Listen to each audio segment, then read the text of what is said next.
Hello and welcome to CN News. So today here is with me Mr. Karan Bhagat. He's a senior leader of a Congress party. And let's just talk to Mr. Karan Bhagat about the prevailing situation that is going on in India. Hello sir. Hello, good evening. Good evening, it's good to have you on the CN news. So मेरा जो पहला सवाल है आपसे वो ये है कि इंडिया की जो टॉप मोस्ट यूनिवर्सिटीज़ की अगर हम बात करें, जो ABVP है, ABVP एक वाइटल रोल प्ले कर रही है एक स्टूडेंट्स की लाइफ में. अगर मैं बात करूं प्रेसिडेंटशिप की, जो स्टूडेंट्स है वो ABVP को ही इलेक्ट करते हैं और ABVP ही प्रेसिडेंटशिप जीतता है. तो सर ऐसी क्या बात है? अगर मैं जम्मू यूनिवर्सिटी की भी बात करूं, जम्मू यूनिवर्सिटी में भी जो ABVP है, ABVP ने ही प्रेसिडेंटशिप जीती है. तो कहीं ना कहीं ABVP जो है वो डायरेक्टली और इनडायरेक्टली बीजेपी के साथ लिंक्ड है. और अगर मैं बात करूं यूथ की, तो यूथ तो इसका मतलब है बीजेपी को काफ़ी ज़्यादा पसंद कर रहा है. तो कांग्रेस यूथ को इतना बढ़ावा क्यों नहीं दे रही है? क्यों कांग्रेस यूथ के हिसाब से इतना लैग कर रही है? जबकि अगर मैं बात करूं, एक जो यूथ से ही फ्यूचर होता है इंडिया का, तो यूथ से ही फ्यूचर है. तो कांग्रेस इतना ज़्यादा लैग क्यों करती है उन सब चीज़ों में? देखिए, बड़ा सिंपल सा इसका आंसर है. वाइटल रोल आपने कहा ABVP का. जी हाँ. और आप जानते हैं इस टाइम जो है बीजेपी जो है वो चुनाव जीतने के लिए वो हर वो चीज़ अपनी करती है. और ABVP है वो बीजेपी और RSS की ही एक स्टूडेंट विंग है. मतलब आपने जो बोला कि उसके रिजल्ट्स वो जीत रहे हैं, वो जीत नहीं रही. बेसिकली ये सारी चीज़ मार्केटेड है. मैं आपको बताता हूँ कि छोटा सा एग्जांपल देता हूँ कि आप कोई भी यूथ लीडर बीजेपी का उठा के दीजिए, मुझे आप बताइए बीजेपी का जम्मू में यूथ लीडर कौन है? आप भी पत्रकार हैं. ऐसी बात नहीं है कि यूथ पसंद है. इलेक्शन जीतना और एक पॉलिटिकल लीडर की लाइकिंग में बड़ा फ़र्क होता है. इलेक्शन जो है बीजेपी आप देखेंगे वो IT सेल और अपना जिस तरीके से वो चुनाव लड़ते हैं वो एक इम्पैक्ट डाल रहे हैं. इम्पैक्ट किसका नहीं, अपने कामों का नहीं, इम्पैक्ट वो डाल रहे हैं. आप सोशल मीडिया में कोई भी बीजेपी के स्पॉन्सर्ड ग्रुप्स देखिए, उनमें स्टूडेंट्स को भड़काया जा रहा है, उसमें हिंदू मुस्लिम किया जा रहा है, उसमें उनके बीच में SC ST किया जा रहा है. देयर इज़ नथिंग कि बीजेपी के एजेंडे में डेवलपमेंट है कहीं पे. तो वो जो चुनाव जीतना उनका, जब कांग्रेस की सरकार थी तब भी ऐसे रिजल्ट्स आते थे. कहीं जगह पे ABVP जीती थी, कहीं जगह पे कांग्रेस जीती है. तो कांग्रेस कहाँ जी, अगर बात करें यूथ को, कांग्रेस यूथ को इतना बढ़ावा क्यों नहीं देती है? जबकि बीजेपी है, बीजेपी की सरकार में एक वाइटल रोल है ABVP का. मैंने बात की एक प्रेसिडेंटशिप की. अगर जम्मू यूनिवर्सिटी की, हमारी जम्मू की बात की जाए, वहाँ पर भी ABVP ने ही प्रेसिडेंटशिप जीती है. तो कहीं ना कहीं तो वो यूथ को काफ़ी ज़्यादा मतलब एनहांस कर रहे हैं, उनको इन्फ्लुएंस कर रहे हैं. तो आपकी सरकार वहाँ क्यों लैग कर रही है? हमारी जो पार्टी है, सरकार नहीं, हमारी जो पार्टी है उसका बिल्कुल क्लियर कट जो हमारा एक ही बात करते हैं कि सेकुलरिज्म सबसे फर्स्ट एंड डेवलपमेंट. और बीजेपी का जो फॉर्मूला है वो कुछ और है. जो आप बात कर रहे हैं वो एक स्टूडेंट विंग की बात कर रहे हैं. वो मुझसे बेहतर शायद आपको एक NSUI का हमारे जो स्टूडेंट विंग है वो बता सकते हैं. लेकिन मैंने जो चुनाव जीतने की, जो बीजेपी का जो माहौल तैयार किया हुआ है, आप देखेंगे कि आज देश में बेरोज़गारी की दर क्या है. आप देख लीजिए आज GDP की हालत क्या है. आप देख लीजिए दालें और राशन जो है, जो खाने पीने की वेजिटेबल्स हैं, उनकी कीमतें कहाँ जा रही हैं. आप डीजल पेट्रोल पे बात करिए ना, आप डीजल पेट्रोल पे बात करिए. अब चुनावों की बातें करके, वो मैं मानता हूँ कहीं सीट जीतती है, कोई लैक ऑफ कैंडिडेचर का होता है कि कैंडिडेट ठीक नहीं हुआ. देयर आर सेवरल रीजंस, बहुत सारे रीजंस हैं कि हम किसी को बोल सकते हैं कि ये चुनाव हार गए. देश इस टाइम जो है कांग्रेस में आप बात कर रहे हैं कि यूथ को क्यों नहीं आगे बढ़ा रही. आप देख लीजिए UPA 2 की गवर्नमेंट में जितने भी मिनिस्टर थे 25% मिनिस्टर वर यूथ. चाहे आप ठाकुर भंवर सिंह की बात कर लें, मनीष तिवारी की बात कर लें, जितेंद्र सिंह की बात कर लें, जितेंद्र प्रसाद की बात कर लें, ज्योतिराज सिंधिया की बात कर लें, सचिन पायलट की बात कर लें. और मैं नहीं समझता बीजेपी, आज आप उठा के देख लें, उनसे पूछिए कि उन्होंने अनुराग ठाकुर को छोड़ के किस यूथ की प्रेफरेंस, किस यूथ के बारे में सोचा है. तो बात करती हूँ, अगर अभी के सिनेरियो की बात करें तो अभी जो हमारे इंडिया का सिनेरियो है हर हिसाब से बहुत लैग कर रहा है. हम हर हिसाब से बहुत सफ़र कर रहे हैं, चाहे वो इकोनॉमिक की बात करें या चाहे वो किसी और हिसाब की बात करें या चाहे वो हम GDP के हिसाब की बात करें. तो इस टाइम पे अगर मैं बात करूँगी स्टूडेंट्स की, रिसेंटली हमने देखा कि नीट के एग्ज़ाम्स हो गए थे. तो सर मुझे ये बताइए, बच्चे तो ऑफलाइन देना एग्ज़ाम प्रेफर नहीं करें, काफ़ी ज़्यादा रिस्की है, फिर भी जो सरकार है वो ऑनलाइन एग्ज़ाम्स नहीं ले रहे और ऑफलाइन एग्ज़ाम्स प्रेफर कर रहे हैं. तो जबकि बच्चे बिल्कुल भी प्रेफर नहीं करें, इस पैंडेमिक में इतना ज़्यादा रिस्की है. तो इन सब चीज़ों से कैसे डील किया जाए इस टाइम पे? देखिए, डील सॉल्यूशंस तो सबसे पहली बात सॉल्यूशन ये है कि जब फरवरी में हमारे जो उस टाइम प्रेसिडेंट थे राहुल गांधी जी, उन्होंने कहा कि कोरोना जो है it is a threat for country, both face, life threat भी है और इकोनॉमिक थ्रेट भी है, और उसका रिजल्ट आपके सामने है। 28 एयरपोर्ट्स हैं हमारे, इंटरनेशनल एयरपोर्ट्स हैं इंडिया में, जहाँ से फॉरेन की फ़्लाइट्स यहाँ आती हैं, डिपार्चर अराइवल दोनों होता है। कोरोना जो है वो जम्मू से नहीं आया, तबलीगी जमात ने नहीं फैलाया, तो कोरोना जो है वो आया है बाहर से। और बाहर से कैसे आया? थ्रू एयरपोर्ट, थ्रू एरोप्लेन्स, ठीक है ना। 28 जो एयरपोर्ट हैं वो मैनेज करना मेरे ख्याल से सरकार के लिए कोई मुश्किल नहीं थी। ये आप भी समझ सकते हैं, 28 एयरपोर्ट पे अगर जितने लोग आते उनके लिए एक अच्छा क्वारंटाइन सेंटर बनाया होता, उनकी अच्छी टेस्टिंग की होती, शायद हमारे देश की हालत नहीं होती। पर सर हमारे यहाँ पर तो उतनी ज़्यादा फैसिलिटीज़ नहीं है। अगर बात की जाए हॉस्पिटल्स की, we don't have that much hospital so that we could accommodate the number of lakhs of people over there. तो सर इतना सब हमारी, क्योंकि अकोमोडेशन इतनी ज़्यादा हाई लेवल पे नहीं, अगर हम बात करें बाकी अदर कंट्रीज़ की, तो कैसे मैनेज कर पाते जबकि सैकड़ों और लाखों में कोरोना केसेस आ रहे थे? देखिए, जब मोदी जी की रैली होती है, अमित शाह जी की रैली होती है, उसमें संख्या बताई जाती है 1.5 lakh 2 lakh.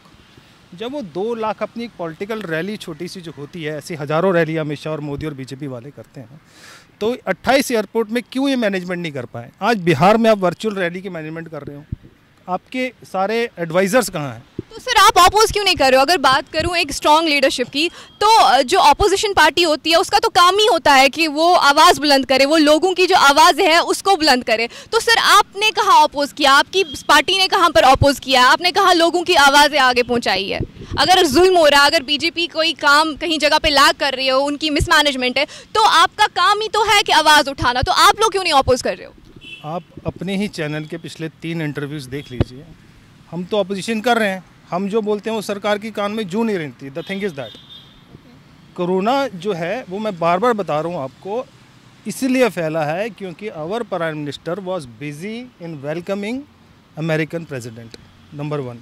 Number 2, health ministry ने ये एडवाइजरी की थी in the month of ending March कि corona is not a health emergency for country. उसके बाद आज आपके सामने रिजल्ट है। गवर्नमेंट, आप जो बोल रहे हैं आवाज़ उठाएं, आवाज़ हमारी कौन उठाएगा? आम जनता की आवाज़ कौन उठाएगा? आम जनता सोचती है उसकी आवाज़ लीडर उठाएगा। लीडर की आवाज़ आप लोगों तक कैसे पहुंचाएंगे? वो पहुंचाना आपका काम है। और आप जानते हैं आज देश में जो माहौल बना हुआ है, जो गरीबी का माहौल है, आज एक सर्वे में पढ़ रहा था कि कुछ मंथ्स बाद इंडिया की 40% of population, that means near about 50 और 45 और बिटवीन 50 करोड़, वो that is coming below poverty line, वो बिलो पॉवर्टी लाइन के नीचे आ रही है। तो ये आप देख लें अपने हिसाब से, आप ही आवाज़ उठाएंगे, आप ही ने बोलना। अब इन्होंने मैनेज कैसे किया है ये सोच के हमें आश्चर्य होता है कि सारे न्यूज़ चैनल्स हैं वो कंगना जी और रिया जी की लड़ाई बता रहे हैं। देश इस टाइम कंगना जी और रिया जी की और हमारे महाराष्ट्र के जो शिवसेना के स्पोक्समैन हैं संजय राउत जी, उनकी लड़ाई नहीं देखना चाहता। देश ये देखना चाहता है कि how our prime minister is working. आप मोदी और अमित शाह को छोड़ के आप मुझे बताइए कौन सा मिनिस्टर आपने जम्मू में देखा केंद्रीय मंत्री लोगों से मिलते हुए?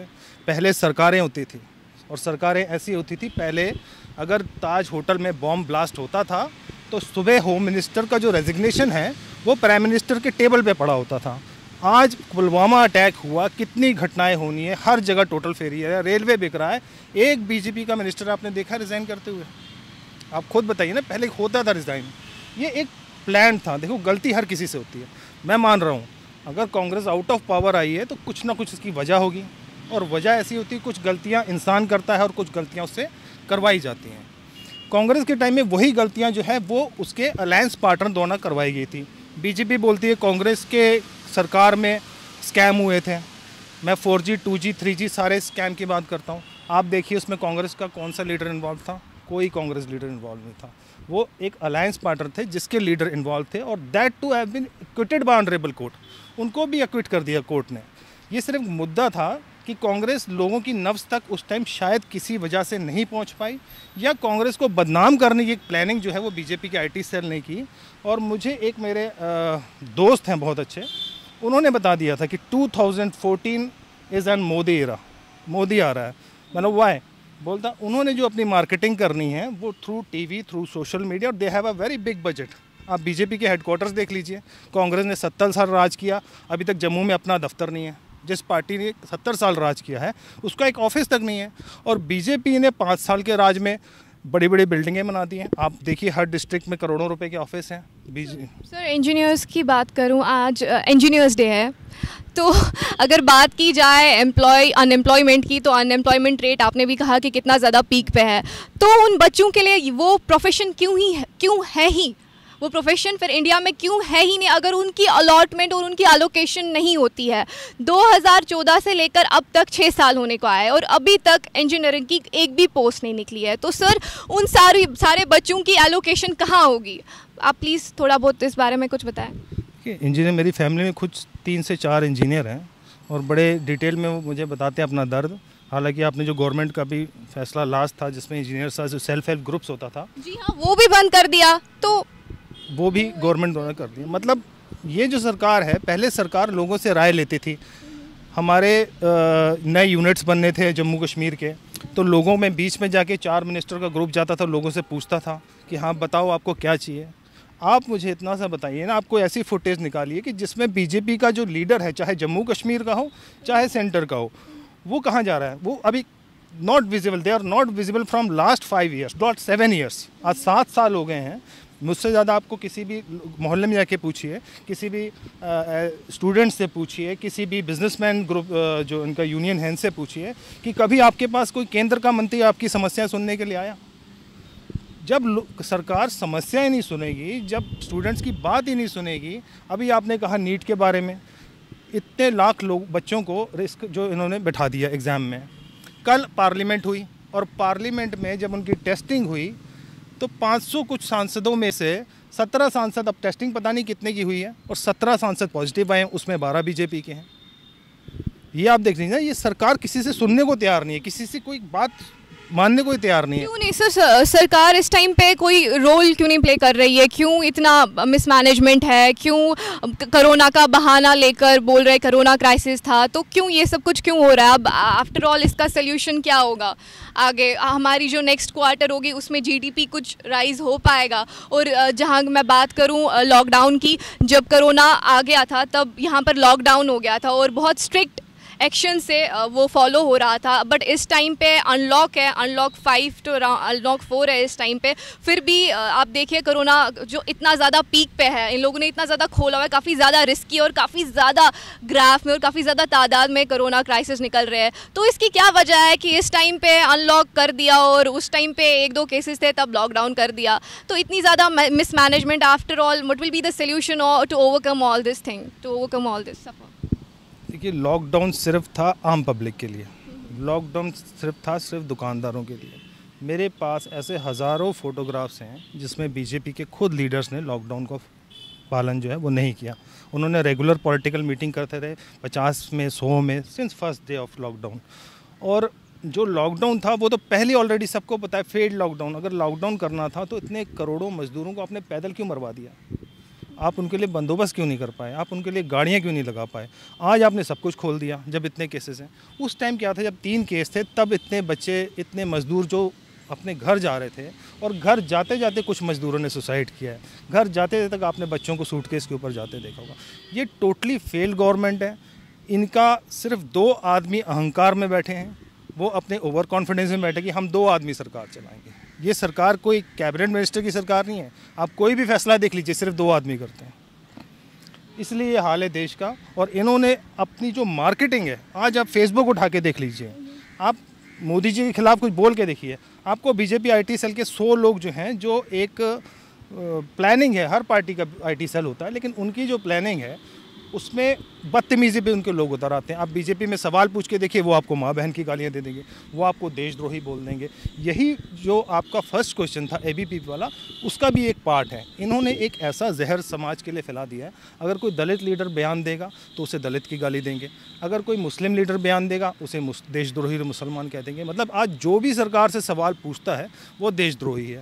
ये भी एक बच्चों पर एक इम्पैक्ट होता है। आप खुद उस दौर से गुजरे हैं, जब बच्चा हर जगह देखता है कि इसका नाम चल रहा है तो ऑटोमेटिकली एक वेव जो है वो बना देते हैं। और वेव जो उनकी बनी है वो आज भी मैं कहता हूँ मार्केटिंग की वजह से। आज आप अपने हमारे जम्मू में भी एक इंटरनेशनल लीडर हैं बीजेपी के, रविंदर रैना जी स्टेट प्रेसिडेंट हैं। आप उनसे जाके पूछिए कि आप कोरोना पॉजिटिव हुए, आपके जनरल सेक्रेटरी कोरोना पॉजिटिव हुए, आपके वाइस प्रेसिडेंट पॉजिटिव हुए, कांग्रेस का कितने लोग हुए? आप कंपेयर करिए ना। तो तो इसका मतलब है जिन पार्टी के ज़्यादा लोग पॉजिटिव आ रहे हैं मतलब वो ज़्यादा घूम फिर रहे हैं, और लेकिन लोगों के बीच में नहीं है। अब पता नहीं, अपने आप में बैठ के मुझे तो लगता है कि एक में पार्टी के बहुत सीनियर लीडर, उनका मैं नाम नहीं लूँगा, वो कोरोना पॉजिटिव आए और 6 दिन में वो कोरोना नेगेटिव आ गए। मतलब कहीं ना कहीं आप लोगों को या तो डराने की कोशिश कर रहे हो, या फिर आपकी सरकार जो है वो हाथ खड़े कर बैठी है कि हम अब लास्ट हमारा हथियार बचा है कंगना रनौत, हम इसके सर पे अब जो है लड़ाई लड़ेंगे। मिस्टर करण, मैं लास्ट में आपसे बात कहना चाहती हूँ, जो इस टाइम पे 4G है, 4G को रिस्टोर करने में काफ़ी डिले हो रहा है। ये 10 दिन 20 दिन काफ़ी डिले कर करके अब 1 साल हो गया है। और इसकी क्या वजह रही है कि इतना जम्मू इतना पीसफुल रहकर भी यहाँ पर अभी 4G को रेस्टोर नहीं किया जा रहा है, जबकि देखा जाए जम्मू काफ़ी हालातों के हिसाब से भी कश्मीर को मद्देनज़र रखते हुए या कंपेयर करते हुए जम्मू पीसफुल रहा हुआ है, फिर भी नहीं छोड़ रहे 4G। इसकी क्या वजह है आपके हिसाब से, अगर आप बताना चाहें? वो कभी ये वजह देते हैं कि भाई सिक्योरिटी रीजंस की वजह से। अब आप देख रहे हैं सिक्योरिटी किसको दी जा रही है देश में, मतलब सिक्योरिटी कहाँ जा रही है? हमारी सिक्योरिटी जा रही है कंगना रनौत के पास, जिस पे कम से कम 10 से 15 लाख रुपए। यहाँ अजय भारती जी हैं, जम्मू कश्मीर में सरपंच होते हैं, और सबसे बड़ी बात वो माइनॉरिटी के सरपंच हैं। जो आज बीजेपी क्लेम करती है कि हम कश्मीरी पंडितों के हित के लिए लड़ रहे हैं, हम कश्मीरी पंडितों के साथ बुरा किया कांग्रेस ने, आज उन्हीं के दौर में कश्मीरी पंडित सरपंच को आज दिन दहाड़े जो है गोली मार दी और वो मर गया। आप उन लोगों को तो सिक्योरिटी प्रोवाइड नहीं कर सकते हैं, फिर बहाना मारते हैं आप 4G का। 4G के नाम पे आपने कितने बच्चों के जो तैयारी थी एग्जामिनेशन, उस पर कितना फ़र्क पड़ा। कल वो बोलते हैं देखो जी, अगर जम्मू कश्मीर में 4G की वजह से पढ़ाई अफेक्टेड है तो यहाँ के बच्चे टॉप कैसे कर रहे हैं। शायद वो भूल जाते हैं कि वो बच्चा है, उसके घर में वाईफाई लगा हुआ है, इसलिए वो टॉप कर रहा है। थोड़ा देखिए तो सर, अभी इस टाइम पे अगर मैं बात करूँ, हर कोई एफर्ट नहीं कर पाता है। जैसे जियो फाइबर की बात की जाए या वाईफाई की बात की जाए, नहीं एफर्ट नहीं कर पाता है। फ़ोन से ही अभी इस टाइम पे पढ़ाई हो रही है, स्टिल स्लो इंटरनेट की वजह से। जो क्या हो रहा है, बच्चों के एग्ज़ाम्स मिस हो रहे हैं, वर्क फ्रॉम होम नहीं हो पा रहा है, बिजनेसेस स्टेक पे हैं, सब कुछ है। तो ये इस सिनेरियो में अगर कोरोना से लोग लड़े, इंटरनेट से लोग लड़े, अनएम्प्लॉयमेंट से लोग लड़े, मतलब any message you want to convey to the people, so that any message? मेरी जम्मू कश्मीर की जनता से सबसे अहम जो मांग है कि अगर आपको कोई परेशानी है तो आपके पास एक सोशल मीडिया का प्लेटफॉर्म है, आप उस पे आएँ, उस पे बोलें। जब तक आप चुप बैठेंगे, एक आज मैं पोस्ट पढ़ रहा था फेसबुक पे कि मैं कांग्रेस को नहीं जानता, पर उससे मेरा कोई लेना देना नहीं कांग्रेस से, पर आज मुझे कांग्रेस पार्टी की वैल्यू बीजेपी के राज में पता चली। आज किसी भी बिज़नेस वाले से पूछ लीजिए, कांग्रेस के टाइम पे ये गुंडागर्दी नहीं चल रही थी। आज बच्चों को आप सिक्योरिटी के नाम पे आपने 4G लगा हुआ है, तो फिर जो जम्मू है वहाँ यहाँ पे कौन कितने पिछले 10 साल में मिलिटेंट अटैक हुए हैं, यहाँ पे कब हुए हैं? तो यहाँ का ये तो एक अननेसेसरी है कि टीवी जो मोबाइल कंपनीज़ हैं वो बच्चों से ले रहे हैं 2G का 4G के प्राइस पे वो ले रहे हैं, और बच्चों को 2G मिल रहा है। तो गवर्नमेंट को तो बिना एक दिन ना लगाए 4G पे खोल देना चाहिए। अगर आप बोलते हैं सिक्योरिटी, फिर इसका मतलब आपका इंटेलिजेंस ज़ीरो है। 300 किलो RDX आ जाता पुलवामा में, आपको पता नहीं लगता। आज इतना है कि गवर्नमेंट जो है किसी भी हद तक जा सकती है। यहाँ मैं कुछ बोलूँ तो चलो भाई CBI की टीम इसके घर में। आज आप देख रहे हैं कि गवर्नमेंट एजेंसियाँ जो है किस तरीके से वो उनको यूज़ किया जा रहा है। अब जैसे योगी आदित्यनाथ ने एक फ़ोर्स बनाई है, उसमें आप ऐसे लोग हैं जिसको बिना किसी वारंट के, बिना किसी FIR के, बिना किसी सर्च वारंट के ये लोग आदमी को अरेस्ट कर लेंगे। आप सोच सकते हैं ऐसी फोर्सेस क्या देश के लिए डेमोक्रेसी की हत्या नहीं है कि आप किसी भी वजह से उसको उठा लोगे, 4 दिन बाद जब वो पेपर में न्यूज़ में बदनाम हो जाएगा फिर उसके बाद उसको छोड़ दोगे, जैसे हमारे चिदम्बरम जी के साथ किया। पूरा देश और IT सेल बोल रहा था चिदम्बरम के पास लाखों करोड़ों का 2 नंबर का माल है, 70 साल में इकट्ठा हुआ। आज कोर्ट ने उन्हें एक्यूट क्यों किया? बीजेपी की जज थे ना वो, बीजेपी की राज में कोर्ट ने डिसीजन दिया। देखिए, सिर्फ गवर्नमेंट का ये प्लान है कि जो आवाज़ उठाएगा उसे दबा दो, और जितना ये दबाएंगे उतनी आवाज़ उठेगी। आप देख लीजिए, नीट की जो इन्होंने एग्ज़ाम दिया है, मैं सलाम करता हूं उन लोगों को, मैं बहुत दिल से उनको धन्यवाद देता हूं जिन लोगों ने मन की बात को डिसलाइक किया, क्योंकि उन्होंने अपना एक मैसेज दे दिया कि आपने हमारी ज़िंदगी के साथ खेला है, इसलिए हम वीडियो को इसको जो है पोस्ट को डिसलाइक कर। देख लीजिए आप, मैक्सिमम स्टूडेंट्स के कमेंट्स है उसमें, मैक्सिमम। तो यहाँ पे गवर्नमेंट जो है वो एक एडवर्टाइजिंग एजेंसी जो बीजेपी है वो बनी हुई है गवर्नमेंट की। बीजेपी एडवर्टाइज़ कर रही है अपने वर्करों से, जो उन्होंने अपना पार्टी का चंदा इकट्ठा किया हुआ वो पैसा लग रहा है मीडिया में, वो लग रहा है IT सेल में। वो एक मोदी और अमित शाह को एक मार्केट की तरह बोल रहे हैं कि एक पर्टिकुलर रिलीजन को, एक पर्टिकुलर कम्युनिटी को, एक पर्टिकुलर हिस्सा जो है सोसाइटी का, उसको अपलिफ्ट करके, उसको मीडिया में हीरो बना के कि ये लोग भाई इन लोगों का ख्याल रखेंगे, बाकी इन लोग ये लोग मारेंगे, दलितों को मार दो, मुसलमानों को मार दो, माइनॉरिटीज़ को मार दो, हर दूसरे को दबा दो। आज पंजाबी आपके सामने लैंग्वेज का आपके सामने डिस्क्रिमिनेशन है, कहाँ कहाँ नहीं हो रहा। तो ये जो सरकार है, ये मेरा जम्मू कश्मीर के लोगों से एक ही मैसेज है, आप अपनी आवाज़ उठाएं, जहां आप हो सकते हैं अपनी आवाज़ उठाएं। और कुछ जो नौजवान हैं जो फेसबुक पे जिन पे वो कमेंट्स करते हैं, डेफिनेटली उनको चेक कीजिए, वो आईडीज़ भी गलत हैं, वो आईडी सेल फेक है। गालियों से ना डरिए, अपनी आवाज़ उठाइए, और जो भी आपके इलाके में जो भी प्रॉब्लम्स होती हैं उसको आप मीडिया बुला के, इतना अच्छा प्लेटफॉर्म है, सारे मीडिया चैनल एक बराबर नहीं होते, आप उनकी आवाज़ उठाएं, फिर खुद आपको लगेगा देश में एक आवाज़ उठने लगी। Okay, thanks for being here, Mr. Karan. So here was with me Mr. Karan Bhagat, and he shared his opinion regarding the prevailing situation that is going on in India. So thanks, Mr. Karan. This was all for today. Afnan with cameraman Mandeep, CN News Jammu.